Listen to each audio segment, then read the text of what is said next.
여러분 안녕하십니까? 더 이슈 진단 코로나19 최진봉입니다. 코로나19 4차 유행 발생 변수 중 하나는 변이 바이러스인데요. 국내 유입된 변이 바이러스의 특성, 백신의 효과 점검해 보도록 하겠습니다. 정부가 4차 유행 발생에 대비해 선제 대응에 나섰습니다. 어떤 내용인지 전문가들과 얘기 나눠보도록 하겠습니다. 더 이슈 진단 코로나19 지금 시작합니다.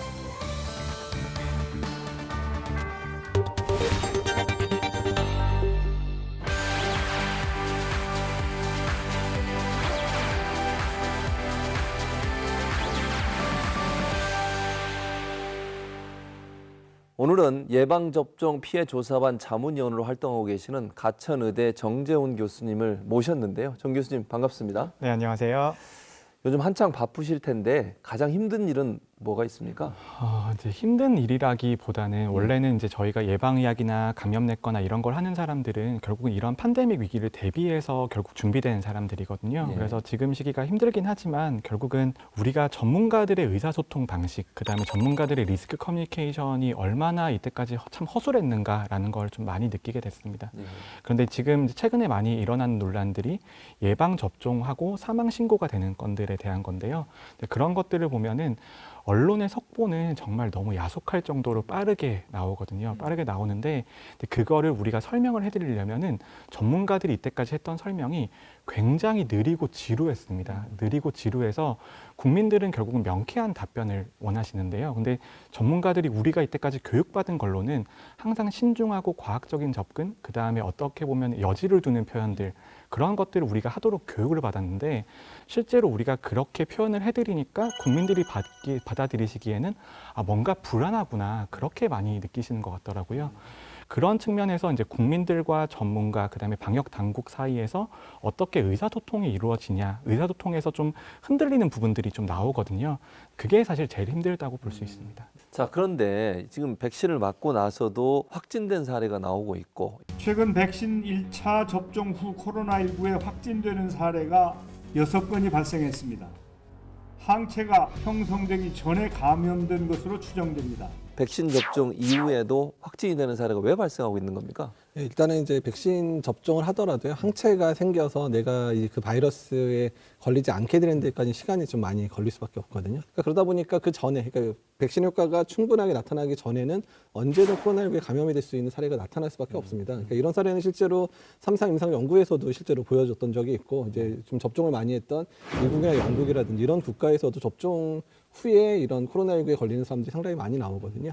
그러니까 걸리는 시점은 다양할 수 있어요. 그러니까 걸리는 시점은 일단은 이제 백신 맞기 전에 이미 이제 노출이 됐다가 잠복기 상황에서 이제 맞은 경우도 있고, 증상이 이제 젊은 분들이어서 증상이 안 나타나서 상황에서 접종을 했는데 그 이후에 이제 발현이 됐을 가능성도 사실 배제를 못하는 상황들이거든요. 그래서 백신 효과가 충분히 나타나기 전까지는 언제든 이제 이런 감염 사례가 있을 수도 있고요. 또한 그 이후에도 백신 효과가 충분히 나타나더라도 개인적인 차이에 의해서 실제로 이제 그런 면역 형성이 좀 부족하다든지 또는 이제 기저질환이나 이런 것 때문에 이런 감염에 취약한 사람들 같은 경우에는 또 감염이 실제 일어나기도 하는 거죠. 왜냐하면 백신 효과가 100%가 아니잖아요. 또 재미있는 사실은 뭐냐면 영국 데이터를 보면 어떤 백신이든 1회 접종하고 나면 19세에서 64세가 가장 활동이 많은 나이대잖아요. 그런 분들 같은 경우에는 접종 2주까지는 오히려 입원의 위험이 증가합니다. 그럼 그 말은 뭐냐면 백신 접종하고 나서는 굉장히 기분이 좋으시겠죠. 이제 보호를 받은 것 같은 느낌이 드시는데 그런 것 때문에 사회적 거리두기나 방역 수칙을 잘 지키지 않으시면서 감염의 위험 자체가 높아졌다고 볼 수 있는 거거든요. 결국은 접종한 직후가 가장 위험하고요. 그리고 백신의 효과가 어느 정도 나오려면 최소한 1회 접종하고 2주 정도 지나고 나서부터 그때부터 점차 올라가기 시작해서 2회 접종하고 일주일 정도 끝났을 때부터 완전한 효과가 나온다. 이렇게 이해하셔야 됩니다. 예. 또 하나 아스트라제네카 같은 경우에 처음 도입될 때는 65세 이상의 어르신분들은 접종을 하지 않는 걸로 그렇게 얘기를 했는데 예방접종 전문위원회를 열어 전문가들의 심도 있는 논의를 거쳐 65세 이상에도 아스트라제네카 백신을 접종하기로 결정했습니다. 아스트라제네카도 65세 이상도 접종하는 걸로 그렇게 지금 방향을 잡은 걸로 알려지고 있는데 맞습니까? 네, 결국은 우리가 아스트라제네카 백신에 대해서 우리 사회에 논란이 굉장히 많잖아요. 그런데 그 논란의 중요한 지점이 효과와 안전성의 개념이 섞여 있습니다. 그러니까 효과가 없다는 게 안전하지 않다라고 느껴지는 거고요. 안전성에 대한 사례가 효과가 떨어진다는 걸 오인이 되거든요. 그런데 우리나라에서 아스트라제네카의 백신을 65세 이상에 대해서 사용하지 않기로 결정했던 건 결국은 효과에 대한 근거가 부족하다라는 이유였습니다. 근데 이런 논란은 저는 이제는 완전히 해소가 됐다고 생각합니다. 그 이유가 임상시험 같은 경우에는 많아봐야 3만 명, 4만 명 정도에서 효과평가가 이루어져요. 그런데 3만 명, 4만 명 효과평가보다 훨씬 더 어떻게 보면 더 중요한 데이터는 실제 국민들한테 접종했을 때 나타나는 데이터거든요. 그런데 그다음에 영국 본토와 스코틀랜드에서 수백만 명짜리 데이터가 나왔습니다. 수백만 명짜리 데이터가 나왔는데 그 데이터를 봤을 때 아스트라제네카와 화이자 백신 둘 다 모두 1회 접종해도 굉장히 좋은 효과가 보였습니다. 그리고 그 효과는 65세 이상 고연령층에서도 똑같이 나타났고요. 그러면 우리가 수백만 명짜리 효과성 데이터가 있는데 더 이상 우리가 어떤 근거를 기다릴 필요는 없거든요. 그렇기 때문에 저는 이런 결정이 나온 거라고 생각합니다. 예. 일단 백신 접종을 시작을 했지만 사실 정부나 방역 당국은 4차 대유행에 대한 가능성을 대해서 계속 경고를 하고 있어요. 아마 중요한 이유 중에 하나가 변이 바이러스 아니겠나 그런 생각이 들고 여러 나라에서 변이 바이러스가 유행하고 있고 우리나라에도 언제든지 변이 바이러스가 유입, 확산될 위험이 있습니다. 문제는 지금 해외에서 유입하는 변이 바이러스도 있지만 우리 국내에서도 감염 사례가 좀 나오고 있는 상황인 거죠, 지금 현재? 맞습니다. 그래서 이제 70일 동안 180건의 변이 바이러스가 국내에서 확인됐고요. 네. 숫자는 계속 늘어나고 있습니다. 뭐 김포에서 한 가족이 처음으로 이제 남아공 변이 바이러스에 노출된 게 확인이 됐고, 그렇죠. 아무래도 순서로 보면은 영국발 변이 바이러스가 가장 많습니다. 그리고 남아공발, 그리고 브라질발, 이런 순서로 3종 변이 바이러스는 국내에서 다 지금 나타나고 있는 상황입니다. 예. 우려되는 대목은 지금 울산에 있는 사우나에서 변이 바이러스로 이제 확인이 되고 있는데 영국발인 것 같습니다. 예. 그래서 이런 부분들은 국내에서 우리가 다중이용 시설, 예. 좀 집단 감염이 일어날 수 있는 곳에서 발생한 첫 번째 또 변이 바이러스이기 때문에 이 정도면은 전문가들 관점에서는요, 퍼져 있다고 봐야 한다. 그리고 이제 변이 바이러스에 대한 노력을 우리가 대응 노력을 해야 한다. 그래서 여러 가지 또 새로운 이제 계획들이 수립되고 있는데 예. 변이 바이러스가 우리가 뭐 우세종이 된다 이런 얘기 하잖아요. 그래서 더더욱 백신 접종의 속도 이게 예. 중요해지고 있는 것 같습니다. 지역사회 유행이 이제 시작되고 있다라고 이제 생각을 해야 될 것 같고요. 왜냐하면 집단 발병 중에서 그러니까 외국인하고 또 외국에서 오신 분하고 연관성이 없는 이제 사례들이 이제 보고가 된다는 얘기는 지역사회 내에 확산이 되고 있다는 얘기인데요. 지금 같은 경우는 외국에서 오는 분들을 최대한 이제 통제를 해서 2주 동안 자가격리를 시키기 때문에 속도가 느리다 뿐이지, 만약에 국내에 유입이 돼서 여러 군데서 확산이 되기 시작한다면 속도는 엄청나게 빨라질 거라고 예상을 하고 있습니다. 그러니까 영국이나 뭐 지금 변이 바이러스가 먼저 유행했었던 국가들의 그런 데이터들을 보게 되면 변이 바이러스가 지역사회에 유입이 되고 이런 사회적 거리두기 단계나 이런 부분들이 제대로 적용이 안 되는 상황에 있어서는 2달 정도 지나면 기존 바이러스를 다 뒤집고 변이 바이러스가 주종으로 변한다는 이런 데이터들이 대부분 나오고 있거든요. 그러니까 우리나라도 만약에 지금 변이 바이러스가 이제 지역사회 내에서 조금씩 스며들어서 유행을 하기 시작하는데 사회적 거리두기 단계라든지 이런 것들이 느슨해진다든지 집단 발병 사례에서 이런 것들이 계속 반복되는 상황이 된다면 우리나라 내에서도 이제 가장 강력하게 유행하는 종류 자체가 영국발 변이 가능성이 될 수 있는 가능성이 상당히 높기 때문에 이런 부분에 있어서는 지금부터 이제 지역사회 내에서의 모니터링을 강화해야 됩니다. 지금까지는 주로 외국에서 들어온 사람들에 대한 중심으로 모니터링을 했었고 일부 의심 사례에서만 이제 변이 바이러스를 검사를 했다면 이제 앞으로는 이제 국내에서 발생한 사례도 뭐 100건 중에서 5%는 검사하겠다 이런 식으로 전반적으로 계속해서 모니터링을 하거나 아니면 집단 발생해서 적어도 한두 케이스는 반드시 변이 바이러스인지 여부를 확인해야 되는 그런 작업들이 이제 선행되어야 될 거라고 생각합니다. 근데 또 하나 문제가 우리가 바이러스 변이라고 하는 거는 어디서든지 생길 수가 있습니다. 그래서 우리나라에서도 생길 수 있는 거거든요. 만약에 우리나라의 확산 상황이 완전히 통제가 되지 않는다면 우리나라에서 발견된 변이 바이러스가 있을 수도 있는 겁니다. 결국은 우리가 변이 바이러스라고 생각을 하면 해외 유입 차단만 생각을 하는데요. 결국은 국내 방역을 열심히 하는 것도 결국은 변이 바이러스 확산을 막는 중요한 방법입니다. 우리나라에 들어와 있는 변이 바이러스가 3개 정도 되잖아요, 종이. 근데 그중에서 가장 우려스러운 종은 어떤 거라고 봐야 될까요? 예, 일단은 지금 3가지 종류들이 이제 대표적인 게 영국발 변이하고 또한 이제 남아프리카 공화국발 변이 그리고 브라질발 변인데요. 우려의 측면이 여러 가지가 있는데 네. 그 확산의 정도, 전파력의 정도에 있어서는 영국발 변이가 가장 문제가 되긴 합니다. 그러니까 지금 영국의 데이터나 이런 걸 보더라도 적어도 전파력이 기존 바이러스보다 50% 이상 이제 되는, 그러니까 좀 강해졌다라고 하기도 하고, 또 일부는 중증 환자의 빈도도 좀 높아지는 게 아니냐라는 보고들이 실제로 있거든요. 그래서 영국발 변이는 전파력의 측면에 있어서 상당히 우려가 되고 있는데, 다만 그나마 다행인 거는 백신의 효과를 많이 떨어뜨리진 않더라. 10% 미만 정도 떨어뜨리거나 아니면 이렇게 뭐 거의 비슷하더라, 이렇게 나오고 있는데, 그러니까 백신의 효과 부분에 있어서는 지금 브라질 변이라든지 그 남아공발 변이가 좀 제일 문제가 되고 있거든요. 특히 남아공발 변이는 일부 백신들이 연구하는 중간에 남아프리카 공화국에서 변이주가 유행하는 상황에서 연구가 진행되는데, 실제로 백신 효과가 기존 바이러스가 유행하던 국가하고 그 국가를 비교해 보면 거의 한 30% 정도 효과가 떨어지는 걸로 이미 나오고 있어요. 그리고 브라질발 변이는 아직까지 그렇게 이제 극심하게 전 세계 유행을 안 하다 보니까 백신의 효과를 떨어뜨리는지 안 떨어뜨리는지 확인은 안 되고 있는데, 다만 두 바이러스의 유전적 변이 부분이 일치되는 부분이 한 군데가 있는데, 그게 E484K라고 해서 두 개 겹치고 있거든요. 근데 지금 E484K가 백신의 효과를 주로 떨어뜨리는 게 아닌지를 좀 의심을 받고 있어요. 그래서 아마도 브라질발 변이도 이제 일부 이제 백신 효과를 떨어뜨린다고 그러고요. 또 최근에 아마 뉴욕발 이제 변이 바이러스 얘기도 들으셨을 텐데, 뉴욕발 변이 바이러스에도 E484K가 좀 존재를 하거든요. 그래서 일단은 지금 유행하고 있는 변이 바이러스 중에서 백신의 효과를 떨어뜨릴 만한 이제 변이주들이 꽤 지금 유행을 하고 있는 측면들이 가장 걱정스러운 부분이라고 생각할 수 있을 것 같습니다. 그럼 실제 변이에 가장 효과적인 백신, 우리가 어떤 백신이라고 분석할 수 있을까요? 결국은 이제 많은 보도에서 10%로 떨어졌다, 아니면 효과가 거의 없다라는 표현은 아직까지 실험실 데이터이기 때문에 그래요? 실제로 효과가 떨어졌는지까지는 좀 관찰 시간이 필요하긴 하고요. 예. 네, 그럼에도 불구하고 이제 많은 분들이 물어보십니다. 무슨 백신이 제일 좋아요? 네. 이런 질문을 참 많이 물어보시거든요. 그런데 우리가 백신 간의 비교는 현실적으로 굉장히 어렵습니다. 왜냐하면 다 다른 상황에서 임상시험이 이루어졌고 다른 실험실에서 검사가 이루어졌기 때문에 우리가 어떤 백신이 더 좋은 백신이라고 물어보면은 거긴 대답하기가 되게 어렵고요. 우리가 바이러스 종류에 따라서 효과가 떨어지는 패턴들이 보입니다. 영국에서 발견된 변이 같은 경우에는 대부분의 백신이 효과가 다 있는 것으로 보이고요.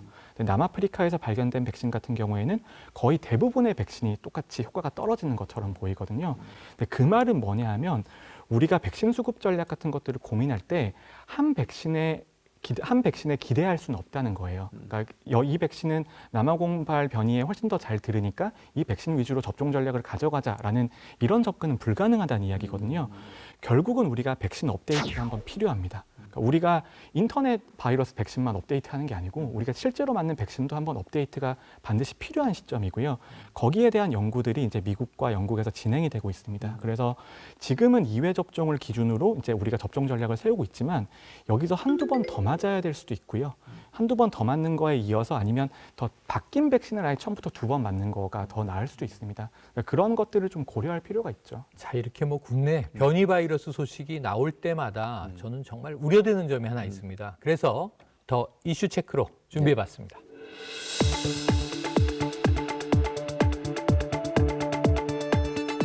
네, 최영일의 더 이슈 체크 시작하겠습니다. 자, 지금 우리 초등학교 1, 2학년들은 매일 등교를 하고 있습니다.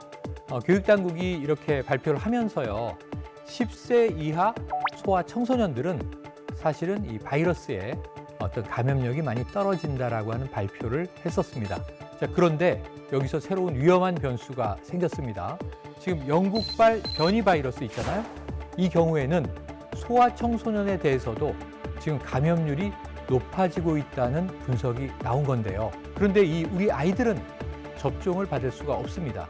왜냐하면 지금 현재 백신들은 이 소아 청소년이 임상에서 아예 빠져 있기 때문에 그 결과 자체가 존재하지 않는 것인데요. 자, 지금 변이 바이러스는 닥쳐오고 백신 접종은 받을 수가 없고, 우리 아이들 괜찮은 걸까요? 네, 결국은 이제 아이들의 등교 문제를 결정하는 데 있어서 중요한 것은 아이들이 감염률이 높으냐, 아이들의 치명률이 높으냐, 두 가지 문제를 봐야 되는데요.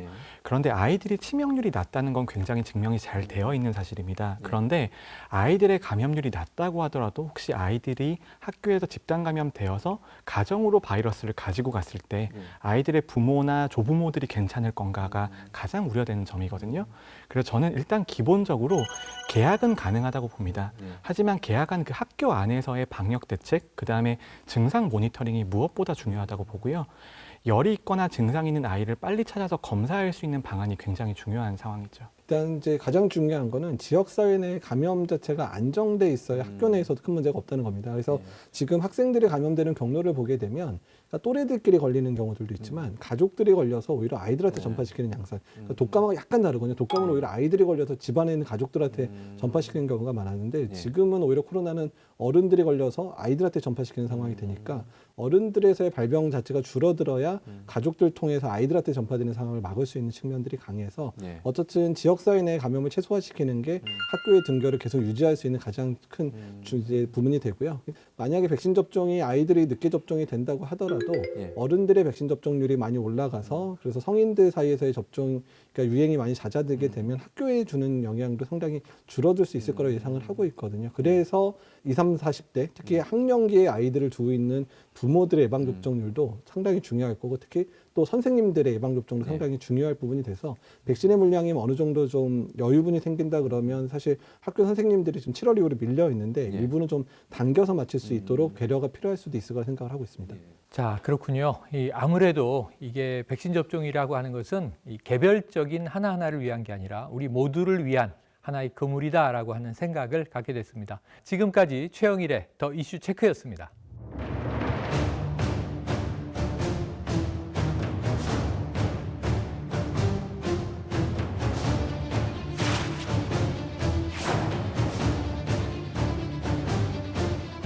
어렵게 쌓아온 방역의 댐이 한꺼번에 무너지고 4차 유행이 현실화될 수도 있습니다.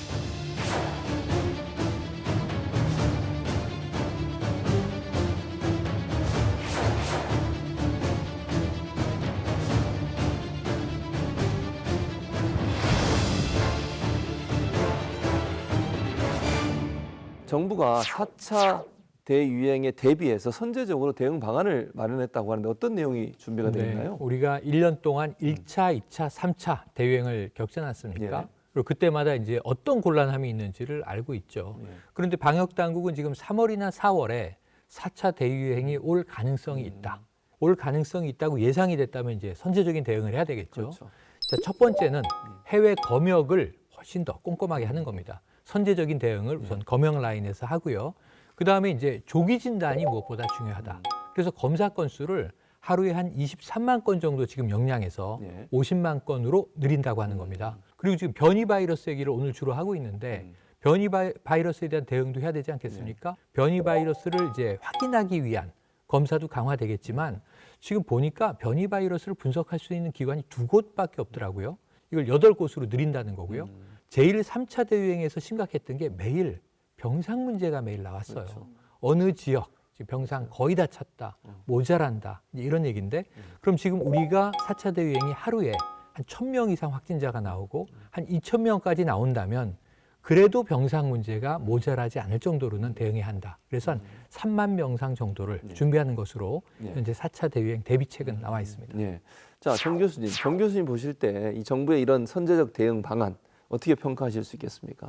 정부의 대응 방향 자체는 저는 하나하나의 안 자체는 굉장히 올바르다고 생각을 해요. 변이 바이러스에 대한 대응 능력을 높인다거나 병상을 확보하는 그런 하나의 방향은 맞습니다. 그런데 그게 과연 본질적인 것이냐에 대해서 고민을 좀 해볼 필요가 있다고 생각해요. 4차 유행에 대한 대응도 중요합니다. 그 자체에 대한 대응도.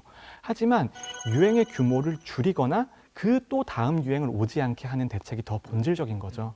결국은 본질적인 대책은 백신 접종입니다. 백신 접종을 더 빠르게 하고 충분히 많이 하는 것.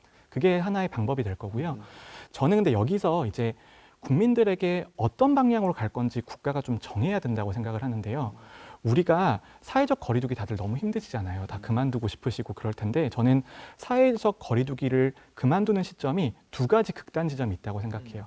한 가지 극단 지점은 뭐냐면 전 국민이 모두가 100% 접종을 하면 그때부터는 사회적 거리두기를 그만두기로 하는 겁니다. 가장 먼 시점이 되겠죠.